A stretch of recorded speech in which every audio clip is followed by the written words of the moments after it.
कलयुग का जो प्रभाव है ये सबकी बुद्धि में पड़ेगा। जैसे गर्मी है तो किसको नहीं पड़ रही, अब जो एसी में बैठा है उसको वो ताप समझ में नहीं आएगा। ऐसे ही एसी है भगवान नाम।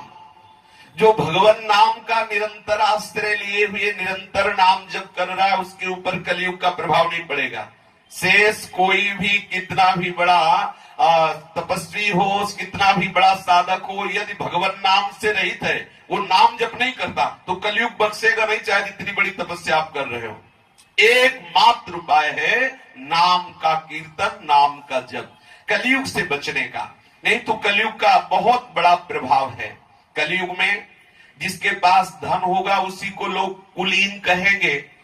सदाचारी और सद्गुणी और समाज में प्रतिष्ठित वही माना जाएगा जो धनी होगा, चाहे जितना गंदा आदमी हो।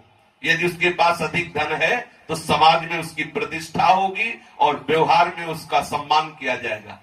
जानते हैं कि 4 हिंसा किए हैं तो जानते उसका कैसे सम्मान होता है। बोले पता है तुम्हें कैसा आदमी, बड़ी दाख है, 4 मर्डर किए हुए। अब आप बोलो निंदनीय आदमी की वंदना की जाएगी, ये कलयुग का प्रभाव। बोले जानते हो बहुत चतुर है, न जाने कितनों को बेवकूफ बना दिया। अरे ऐसे आदमी की निंदा होनी चाहिए कि सम्मान, तो उसका सम्मान होगा। ये कलयुग का प्रभाव है। कलयुग में सत्यता, पवित्रता, क्षमा, दया, आयु, बल, स्मरण शक्ति, इन सब का लोप होता चला जाएगा। देखो कैसे, बिल्कुल अभी तो 5000 वर्ष ही हुए हैं। जिसके हाथ में शासन होगा वो धर्म और न्याय की व्यवस्था के अनुसार नहीं चलेगा, अपने अनुकूल व्यवस्था के अनुसार चलेगा। जिसके हाथ में शासन होगा वो मनमानी आचरण करेगा। विवाह संबंध के लिए कुलशील योग्यता आदि की परवाह नहीं करेंगे। देखो जो शास्त्र में लिखा है वही हो रहा है, ये कलयुग का प्रभाव है। युवक युवती की पारस्परिक रुचि से ही संबंध माना जाएगा, ना कि शास्त्र या कुल परंपरा आदि से। व्यवहार की निपुणता, सच्चाई या ईमानदारी से नहीं माना जाएगा। जो जितना छल कपटी दंभी होगा वो उतना ही व्यवहार कुशल माना जाएगा। ब्राह्मण की पहचान नष्ट हो जाएगी, कहां रह गया। अब ब्राह्मण बालकों का यज्ञोपवीत केवल एक संस्कार मात्र होता है ब्याह के समय। वो भी वो थोड़ी देर पहन के खूंटी में टांग देते हैं, प्रवाहित कर देते हैं। कोई महत्ता नहीं रह गई। ना तो त्रिकाल संध्या है, न वैदिक मंत्रों का जाप है, न पवित्रता है, भ्रष्ट आचरण है। ब्राह्मण होकर शराब पिए, ब्राह्मण होकर के त्रिकाल संध्या न करे, सोचो कितने बड़े बड़े अपराध की प्रवृत्तियां उदय हो रही। कलिकाल का प्रभाव है। स्त्री और पुरुष की श्रेष्ठता का आधार उनका शील संयम न होकर केवल रति कौशल रहेगा। वस्त्र, दंड, कमंडल आदि से ही ब्रह्मचारी, सन्यासी आदि आश्रमों की पहचान होगी। एक दूसरे के बाह्य चिन्हों को स्वीकार कर लेना ही आश्रम में प्रवेश माना जाएगा, ना कि तपस्या या सात्विक सद्गुण या भजन। केवल बाहरी वेश परिवर्तन ही साधुता का प्रतीक होगा। जो जितना घूस देने में समर्थ है उसे उसी को न्याय मिलेगा। जो जितना धन खर्च कर सकता है उसी की समाज में प्रतिष्ठा होगी। जो घूस नहीं दे सकता, जो धन से असमर्थ है, उसको न्याय मिलना मुश्किल हो जाएगा। अदालतों से ठीक ठीक न्याय ना मिल सकना। बोलचाल में जो जितना चालाक होगा वो उतना ही बड़ा विद्वान पंडित माना जाएगा। जो शास्त्र कह रहा है वही आज हो रहा है वर्तमान में। असाधुता की पहचान होगी गरीब होना। जो गरीब है वही असाधु है, और जो धनी है जितना दंभ कर ले, जितना पाखंड कर ले, वो उतना ही बड़ा साधु माना जाएगा। जितना नाटक दिखा सके उतना ही साधु बड़ा माना जाएगा। शास्त्रीय विधि विधान संस्कार आदि की कोई परवाह नहीं करेगा। सुंदर बाल संवार लिए, कपड़े संवार लिए, यही स्नान माना जाएगा। लोग दूर के तालाब को तीर्थ मानेंगे और निकट के महामहिमा में गंगा, गोमती आदि तीर्थों की अवहेलना कर देंगे। सिर पर बड़े बड़े बाल रखाना, उनको सुंदर सजाना, यही सुंदरता का चिन्ह रह जाएगा। सबसे बड़ा पुरुषार्थ होगा जैसे भी बने पेट भरने की व्यवस्था हो जाए, यही पुरुषार्थ होगा। जो जितनी ढिठाई से बात कर सके उसे उतना ही सच्चा माना जाएगा। चतुराई का सबसे बड़ा लक्षण होगा कि तुम कैसे किसकी कितनी बेईमानी कर लेते हो, उतने ही तुम महान पुरुष हो। कलयुग का प्रभाव होगा कि जो जितने चतुराई से बेईमानी कर ले, जितना धन दूसरे का चुरा ले, उतना ही बड़ा वो महान माना जाएगा। अरे बोले समझते हो कितनी बिल्डिंगें बनी, अब कितने वो बेईमानी से बना रहे, इससे कोई मतलब नहीं। धर्म का सेवन केवल यश के लिए किया जाएगा, केवल लोग बड़ाई करें कि बड़े धर्मात्मा पुरुष हैं, पौशाला खुलवाया है, देखो साधु सेवा करते हैं, देखो बंगला बनाते हैं, ये सब उसका उद्देश्य होगा यश, ना कि भगवत प्रसन्नता। कलिकाल में ऐसे दोष प्रकट होंगे कि सबके शरीर छोटे होने लगेंगे, भोग वासना बढ़ जाएगी, शरीर रोग से ग्रस्त होंगे, वर्ण और आश्रम धर्म बतलाने वाले शास्त्र गुप्त हो जाएंगे, और जो पाखंडी लोग हैं वो शास्त्रों का अर्थ अपने हिसाब से करेंगे। सामने शास्त्र रखा है, अब स्वयं भजन है नहीं, अनुभूति है नहीं, तो वो अपने जैसे हमारी वासनाओं की पूर्ति हो वैसे शास्त्र का अर्थ बताएंगे।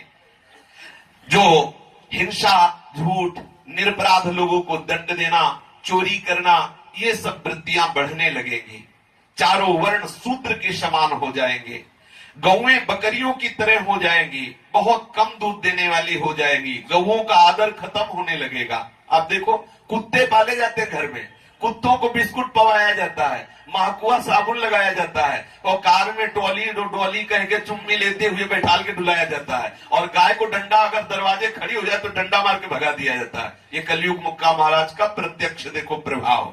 जो गऊ समस्त देवताओं के द्वारा भी वंदनीय है, अगर वो एक ग्रास के लिए दरवाजे पे खड़ी हो तो हम डंडा मार के भगा देंगे। और भय क्या है, कहीं गोबर न कर दे, क्योंकि गोबर परम पवित्रता का स्वरूप है और वो अपवित्र हृदय वाले हैं, तो डरते हैं कहीं गाय पेशाब न कर दे, क्योंकि सारे तीर्थ उसके पेशाब में वास करते हैं। गाय कोई साधारण गाय का गोबर और मूत्र परम पवित्र है।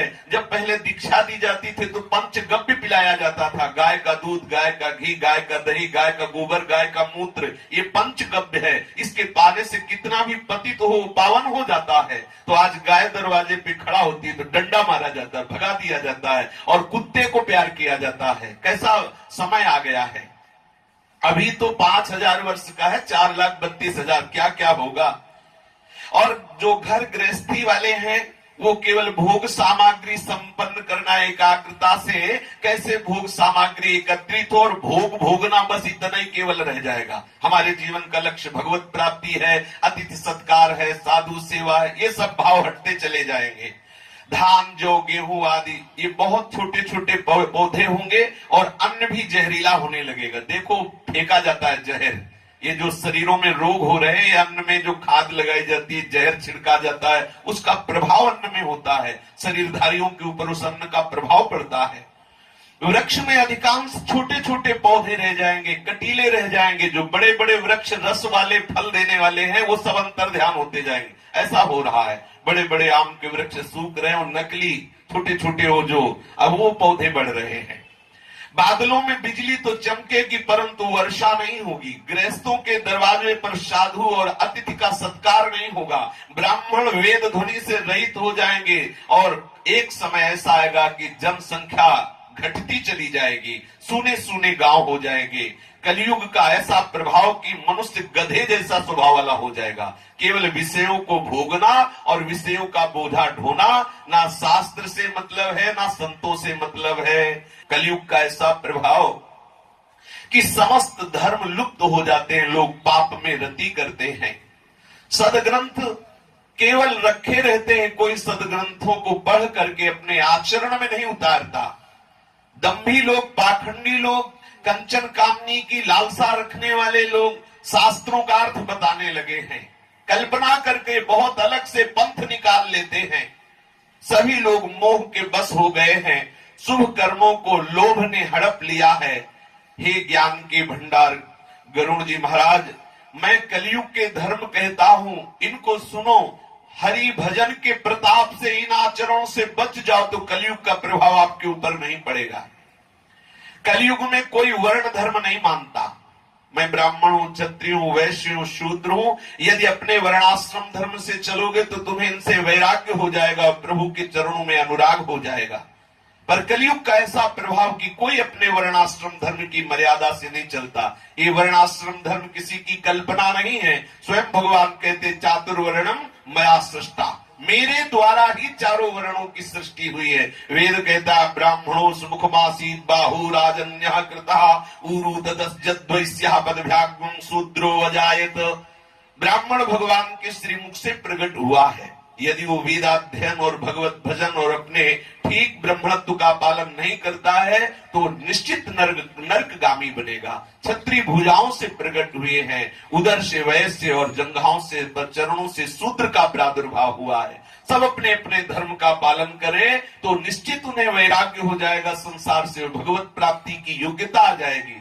पर कलयुग का ऐसा प्रभाव, कोई वर्णाश्रम धर्म का पालन नहीं करेगा। सब स्त्री पुरुष वेद का विरोध करेंगे, वेद की आज्ञा का पालन नहीं करेंगे। ब्राह्मण अगर वेद पढ़ेंगे भी तो बेचने के लिए, वेद बेचने के लिए। कितने की कथा होगी, बोले इतने की होगी, बेचना है। हम भगवत चर्चा करें, कोई 1 अरब आके चढ़ा दे तो क्या श्री कृष्ण कथा की कीमत 1 अरब हो सकती है क्या? पूरा त्रिभुवन नहीं हो सकता। तो भगवत प्रसाद से जो मिले उससे अपने उदर का पोषण करे। अगर जिसे श्री कृष्ण पर भरोसा नहीं है, धन पर भरोसा है, तो भागवत का अधिकार ही नहीं कहने का। भागवत या भगवत चर्चा करके अगर धन कमाने की लालसा है तो भागवत का रहस्य नहीं जान सकता। क्योंकि शास्त्र तभी अनुभव में आते हैं जब हम शास्त्र की शरण लेकर के, और जिनका यश गान करते हैं शास्त्र, जब हम उनकी प्राप्ति की लालसा करते हैं तो शास्त्र हृदय में प्रकाशित हो जाते हैं। पंडित लोग वेद पढ़ेंगे लेकिन बेचने के लिए। ब्राह्मण वेदों को बेचने में सकुचाएंगे नहीं। राजा प्रजा को खा डालने वाली होगी और वेद की आज्ञा कोई भी नहीं मानेगा। जिसको जो अच्छा लगेगा वही आचरण करेगा। जो ज्यादा डींग मार ले, ज्यादा पंडिताई झाड़े, मिथ्या बोले, उसे ही कहा जाएगा बड़े विद्वान हैं। जो अपनी डींग मार ले और खूब पंडिताई झाड़ ले और खूब मिथ्या बोले, और जो जितना पाखंड रच ले, जितना दम्भ कर ले, उतना ही बड़ा वो संत कहा जाएगा। अब ऐसे हम मंचों पे जाते हैं जैसे नौटंकी वाला अपने को सजा के नहीं जाता मंच पे, प्रभावित करने के लिए लाली लिपस्टिक काजल पूरा फिट करके। अब ऐसे हम भगवत चर्चा करने जा रहे हैं। किनकी? जिनका स्मरण करने से देह स्तुति से ऊपर उठा जाता है, उन प्रभु की चर्चा करने के लिए हम ऐसे सजा के अपने को, बोलो किसको रिझाने जा रहे हो, गोविंद को या माया को? उद्देश्य है तो क्या भगवत चर्चा, क्या सत्संग। जब खुद शरीर में आसक्ति है शरीर सजाने में, तो क्या आप शास्त्रों का रहस्य जानेंगे? जब खुद मंत्र नहीं प्राप्त, खुद मंत्र का अनुष्ठान नहीं, खुद भगवत साक्षात्कार नहीं, तो क्या दूसरे को मंत्र, क्या दूसरे को उपदेश। कलयुग में ऐसे ही नाटक बढ़ेगा। जो जितना नाटक कर ले उतने बड़ा महात्मा कहा जाएगा। जो जिस किसी प्रकार से दूसरे का धन हरण कर ले वही बुद्धिमान, जो दंभ कर ले वही बड़ा आचारवान, जो झूठ बोल ले, हंसी दिल्लगी मजाक करना जाने वही गुणवान कहा जाएगा कलयुग में। जो आचारहीन है, जो वेद मार्ग से भ्रष्ट है, ऐसे कलयुग में रहने वालों को ज्ञानी कहा जाएगा, वैराग्यवान कहा जाएगा। आचार भ्रष्ट, शास्त्र विरुद्ध आचरण करने वाले को कहा जाएगा ये बड़े ज्ञानी हैं, ये बड़े वैरागी हैं। जिसके बड़े बड़े नख हो, लंबी जटाएं हो, यही पहचान होगी तपस्या की कि ये बड़े तपस्वी है। जो अमंगल वेश धारण किए हुए, अमंगल भूषण धारण किए हुए, भक्ष अभक्ष खाने में कोई सोचते नहीं है, उन्हीं को कलयुग में योगी कहा जाएगा, सिद्ध कहा जाएगा। कलयुग में वही लोग पूज्य होंगे जो जितना आडंबर कर ले। जिनके आचरण दूसरों का अहित करने वाले हैं, उन्हीं का बड़ा गौरव होगा। सम्मान के योग्य वही होंगे जो जितना नाटक दिखा ले। जो मन वचन कर्म से झूठ बोलने में बिल्कुल हिचकाते नहीं हैं, कलयुग में वही लोग बड़े यहां वक्ता माने जाएंगे। जितना झूठ बोल सको, जितना बात बना सको, वही उतना बड़ा प्रवक्ता माना जाएगा। ब्राह्मण अपड़, लोभी, कामी, आचारहीन, मूर्ख और नीच जाति की व्यभिचारिणी स्त्रियों से व्यभिचार करेंगे। ऐसा कलयुग का बड़ा तांडव होगा कि शूद्र नाना प्रकार के जप तप और व्रत करेंगे और व्यास गद्दी पर बैठ करके पुराणों की कथा कहेंगे। सब मनमाना आचरण, कोई भी नीति को स्वीकार नहीं करेगा। धर्म विरुद्ध सब आचरण होंगे। कलयुग में सब लोग वर्ण संकर और मर्यादा से च्युत होने लगेंगे। वे पाप करते हैं और फलस्वरूप दुख, भय, रोग, शोक और प्रिय वस्तु का वियोग प्राप्त करते हैं। वेद सम्मत तथा वैराग्य और ज्ञान से युक्त जो हरि भक्ति का मार्ग है, मोहवश उस पर तो कोई चलना ही नहीं चाहता। नए नए पंथ जिनमें खूब भोगों के लिए छूट है। अभी एक दिन किसी ने कहा कि कि हम अपने परिवार को तुम्हारे यहाँ दीक्षा देने की सोचे थे, लेकिन इसलिए नहीं दिला सकते, तुम्हारे यहाँ नियम बहुत हैं, नियम होने के कारण हम तुम्हारे यहाँ दीक्षा नहीं दिला सकते। तो दीक्षा का मतलब क्या रहा कि भ्रष्ट आचरण करो और दीक्षा भी ले लो। अगर दीक्षा है और भगवत मार्ग में नहीं चलते तो फिर दीक्षा का मतलब क्या रहा? केवल ये बोर्ड लगाने से भगवत प्राप्ति हो जाएगी क्या कि हम वैष्णव हो गए हैं और प्याज लहसुन खाओ, गंदे आचरण करो, धर्म से ना चलो तो वो और अपराध बनेगा। इसीलिए तो कहा, एक न सुने एक नहीं देखा, गुरु शिष्य अंध बधिर कर लेखा। सन्यासी धन खूब एकाग्रता से धन संवारेंगे। जो सन्यासी है, वैरागी है, धन संवार कर खूब इकट्ठा करेंगे। वैराग्य नहीं रहा, विषयों ने उनकी मति का हरण कर लिया। तपस्वी धनवान देखे जाएंगे और दरिद्र पाए जाएंगे गृहस्थ जन। गृहस्थ जन दरिद्र और त्यागी वैरागी धनवंत। कलयुग की बड़ी विचित्र लीला थे तात कहने में नहीं आ रही। जो कुलवती शील सदाचार से युक्त सती स्त्री है उसको ठोकर मार के निकाल दिया जाएगा और जो वैश्या प्रवृत्ति के उसे घर में सजा के रखा जाएगा। माता पिता को पुत्रजन तभी तक मानेंगे जब तक दुल्हन का मुंह नहीं देखा। जब से ससुराल प्याली लगने लगी तब से परिवार के सब दुश्मन नजर आने लगे। माता पिता भाई बंधु सब दुश्मन, क्योंकि अब पत्नी प्यारी लगी, ससुराल साले सलाहकार हो गए। अब माता पिता गुरुजनों की सलाह की जरूरत नहीं है। राजा लोग पाप परायण हो गए, उनमें धर्म नहीं रहा। वे प्रजा को नित्य ही बिना अपराध दंड दे करके उनकी दुर्दशा किया करते हैं। धनी लोग नीच जाति के होने पर भी अपने को धन के प्रभाव से सर्वश्रेष्ठ साबित करना चाहते हैं। ब्राह्मण केवल जनेऊ मात्र रह गया है। नंगे बदन रहना तपस्वी का तपस्या का चिन्ह माना जाएगा। वेद और पुराणों को न मानना, कलयुग में वे ही हरिभक्त और सच्चे संत कहलाएंगे जो वेद को न माने, पुराण को न माने और निर्वस्त्र रहे। अरे क्या बड़े दिगंबर रहते हैं, बड़े तपस्वी हैं। हे पक्षीराज गरुड़ जी, कलयुग में कपट, हठ, दंभ, द्वेष, पाखंड, मान, मोह, काम, ये सब ऐसा पूरे ब्रह्मांड में व्याप्त हो जाएगा, भजन करने के लिए समय नहीं दिया जाएगा। मनुष्य जब तप, यज्ञ, व्रत और दान आदि ये सब तामसी भाव से करेंगे। देवता पृथ्वी पर जल नहीं बरसाएंगे, बोया हुआ धान उगेगा नहीं, बार बार अकाल पड़ जाएगा। लोग बिना अन्न के दुखी होकर के मरेंगे, बारंबार अकाल पड़ेगा। भजन कर लो, आगे जो कलयुग का प्रभाव आने वाला है वो भजन करने के लिए समय नहीं देगा। स्त्रियों के बाल ही भूषण होंगे और बहुत खाने वाली होंगी। धनहीन और ममता से युक्त, सदैव लड़ाई झगड़ा करने वाली, सदैव दुख स्वयं भोगने वाली और परिवार को दुख प्रकट करने वाली। ऐसा अब आदमी काम करके आ रहा है, आते ही झंझट शुरू कर दी, झगड़ा शुरू कर दिया। मूर्ख स्वभाव वाली, धर्म में उनका बिल्कुल प्रेम नहीं रहेगा। थोड़ी बुद्धि, कठोर हृदय, कोमलता का नाश, ऐसे स्वभाव वाली स्त्रियां हो जाएंगी। मनुष्य रोगों से पीड़ित हो जाएंगे। कहीं भी किसी को शांति और सुख नहीं मिलेगा। बिना ही कारण एक दूसरे से विरोध, बिना ही कारण अभिमान करके जलना। बस 10-5 वर्ष का थोड़ा सा जीवन आगे रहेगा, जो समय आने वाला है आगे, और घमंड ऐसा रहेगा मानो कल्पांत में भी नाश नहीं होना है। कलयुग का ऐसा प्रभाव बढ़ेगा कि कोई बहन बेटी को भी नहीं बख्शेगा। विचारहीन पशु स्वभाव वाले, जिन बहन बेटियों की रक्षा करनी चाहिए वो उन्हीं के साथ वे विचार करेंगे। ना संतोष होगा, ना विवेक होगा, ना शीतलता होगी। जाति कुजाति सब भीख मांग के खाने वाले हो जाएंगे। ऐसा हो रहा है, प्रारंभ हो चुका है कलयुग का। तो ये आचरणों का, जितने आचरण कहे जा रहे हैं आप देख लीजिए, सृष्टि में सब आचरणों का प्रभाव पड़ने लगा है। आगे चल करके और इनका बोलबाला हो जाएगा। ईर्ष्या, कड़वे वचन, लालच से भरपूर लोग रहेंगे। किसी के हृदय में समता नहीं देखी जाएगी। सब लोग वियोग और विशेष शोक और अशांति से भरे पड़ेंगे। वर्णाश्रम धर्म का कोई आचरण नहीं मानेगा। इंद्रियों का दमन, दान, दया, समझदारी किसी में नहीं रह जाएगी। केवल मूर्खता, दूसरों को ठगना, यही भाव बढ़ता चला जाएगा। स्त्री पुरुष केवल शरीर का पोषण, पराई निंदा करना, ऐसे ही लोगों की बाहुल्यता हो जाएगी। हे सर्पों के शत्रु गरुड़ जी, कलिकाल पाप और अवगुणों का घर है, किंतु एक बहुत बढ़िया इसका गुण है। अपने लोग अगर इस गुण को पकड़ ले तो सारे अवगुणों पर विजय प्राप्त कर लेंगे।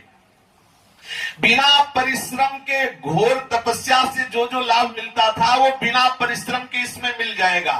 क्या? कृतयुग त्रेता द्वापर पूजा मखर जोग, जो गति होई सुकली हरि नाम ते पावहि लोग। सतयुग में, त्रेता में और द्वापर में, सतयुग में, त्रेता में, द्वापर में जो पूजा यज्ञ और योग से गति प्राप्त होती थी, कलयुग में केवल हरिनाम कीर्तन और हरिनाम जप से बात बन जाएगी। कोई योग नहीं करना, कोई तपस्या नहीं करनी, बस जिह्वा से नाम उच्चारण करते रहो। इसी से कलयुग का प्रभाव आपको छुएगा नहीं और आपको भगवत प्राप्ति हो जाएगी। जहां 10-10 हजार वर्ष तक एक पैर के अंगूठे के बल खड़े होकर वायु पीकर तपस्या करने से जो बात नहीं बनी, वहां नाम कीर्तन के प्रभाव से सहज में भगवत प्राप्ति की बात है। कलयुग का बहुत बढ़िया प्रभाव है कि अगर इसमें हरिनाम जपा जाए तो कोई भी दोष आपको पकड़ नहीं सकता। और जो और युगों में बड़ी बड़ी तपस्या से जो वस्तु प्राप्त होना कठिन थी, इसमें केवल हरिनाम जप से प्राप्त हो जाएगी। सतयुग में सब योगी और विज्ञानी होते हैं। हरि का ध्यान करके सब प्राणी भवसागर से तर जाते हैं। त्रेता में मनुष्य अनेक प्रकार की यज्ञ करते हैं और सब कर्मों को प्रभु के समर्पण करके भवसागर से पार हो जाते हैं। द्वापर में श्री हरि के श्री चरणों की पूजा करके मनुष्य संसार से तर जाते हैं। दूसरा कोई उपाय नहीं। लेकिन कलयुग में तो केवल हरिनाम कीर्तन, हरिनाम जप और हरि के गुणों की गाथा श्रवण और गान करने से सहज में भवसागर से पार हो जाते हैं, भवसागर की थाह ले लेते हैं। कलयुग में ना तो योग और यज्ञ है और ना ज्ञान ही है, केवल प्रभु श्री हरि का गुणगान एकमात्र आधार है। अतएव सारे भरोसे त्याग करके केवल श्री हरि का भजन करो, प्रेम सहित श्री हरि के गुणों का गान करो, श्री हरि के गुणों का श्रवण करो, सहज में भवसागर से पार हो जाओगे। कलयुग का कोई भी प्रभाव आपके ऊपर, प्रताप कलयुग में प्रत्यक्ष है। कलयुग का एक महान प्रताप है कि मानसिक पुण्य प्राप्त हो जाता है लेकिन मानसिक पाप नहीं लगता। अगर मानसिक पाप लगता तो हम लोग घोर नरकों को भोगते। कलयुग का एक महान प्रताप है कि मानस का पुण्य तो प्राप्त होता है लेकिन पाप नहीं प्राप्त होता। जिनका प्रभु के चरणारविंद में प्रेम है, कलयुग का कोई भी धर्म उसके ऊपर व्याप नहीं सकता। जो निरंतर प्रभु के चरणारविंद का चिंतन करते हैं, कलयुग का माया का प्रभाव उसके ऊपर नहीं पड़ता। हे पक्षीराज, जैसे बाजीगर का किया हुआ चरित्र इंद्रजाल देखने वालों के लिए बड़ा दुर्गम है, लेकिन जमूरे के लिए वो कोई खास बात नहीं है क्योंकि वो हर रहस्य जानता है। ऐसे जो भगवान का सेवक है, सतत भजन में रहता है, तो ये काल अर्थात कलयुग आदि का प्रभाव, माया आदि का प्रभाव उसे अपने वश में नहीं कर सकता। वो सारा रहस्य जान जाता है। तो प्रभु के प्रताप से इनका प्रभाव न पड़ने का कारण है निरंतर नाम स्मरण। कितनी बढ़िया बात है। हरि माया कृत दोष गुण बिनु हरि भजन न जाहि। बिल्कुल ठीक सिद्धांत है। जब तक आप हरि का भजन नहीं करेंगे तब तक ये माया का प्रभाव, कलयुग का प्रभाव आपको रौंद डालेगा। अगर हरि भजन करोगे तो इसका प्रभाव आपके ऊपर नहीं पड़ेगा। इसलिए सबसे प्रार्थना है, भजिए राम तज काम सब अस विचार मन माही। समस्त कामनाओं का त्याग करके प्रभु के चरणारविंद का चिंतन करो, जिससे कलयुग का कोई भी प्रभाव न पड़े। नहीं तो निश्चित ऐसे कर्म बन जाएंगे जो हमारे मनुष्य जन्म का हेतु भगवत प्राप्ति है, हमें उससे वंचित रहना पड़ेगा। सतत नाम कीर्तन, नाम जप, प्रभु की चर्चा श्रवण, प्रभु की चर्चा करना, यही कलयुग का प्रधान साधन। शेष चर्चा आगे। श्री राधा वल्लभ लाल की जय।